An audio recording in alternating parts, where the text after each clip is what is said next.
Welcome to the DoubleACS Daily News. Author and cartoonist Lincoln Peirce recently spoke at an Unlikely Story in Plainville about his new book, Max The Midknights. To learn more about the book, we spoke with him at the event.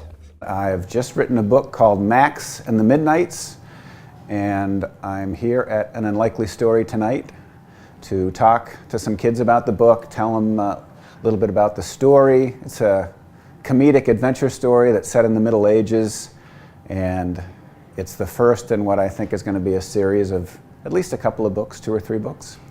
And my friend Jeff Kinney started this bookstore here in Plainville, and this is my second time here, so I'm really looking forward to it. Some of my earliest memories are about comics. I remember having the Sunday comics spread out on the living room floor and looking at them and asking my dad. I remember specifically one time looking at a Beetle Bailey cartoon, and all these strange symbols were coming out of Sarge's mouth.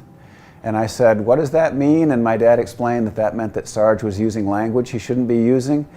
And then I was fascinated by that, and then I started noticing other things that you only kind of saw in comics, little symbols like sweat beads flying off people's heads or light bulbs going off over people's heads and things like that. And I just got really interested in comics, and then, I don't know how old I was, probably 6 or so, I just fell in love with Peanuts. And a lot of cartoonists my age talk about Peanuts and how important Peanuts was to them. Because at the time, you know, late 60s, early 70s, there was nothing bigger than Peanuts. I mean, it wasn't just a comic strip, it was a phenomenon, you know, with the specials on TV, and, you know, it was on the cover of Time magazine and Life magazine, and I said, I want to do that, you know. So that got me into cartooning, and then later on, I sort of got into the whole realm of children's books. It's totally gratifying, it's fun. I mean, a lot of cartoonists, and I am no exception, for years, you think, I know if more people saw my stuff that they'd like it.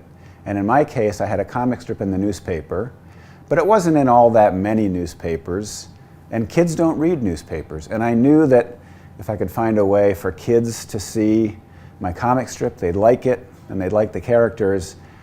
And so when that ended up happening, when I started doing these children's books, and kids saw these characters and they started really responding to them, it was really gratifying. It was validating, because at the time I had already been doing it for a number of years, and you sort of feel like, yeah, I'm kind of in the middle of my career, and then all of a sudden, unexpectedly, you know, something great happens. This book is set in the Middle Ages. It's called a hybrid book.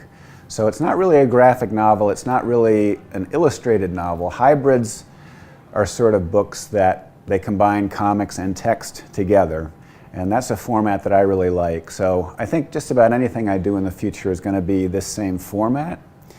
And when I started this book, I thought it was just going to be a one-off.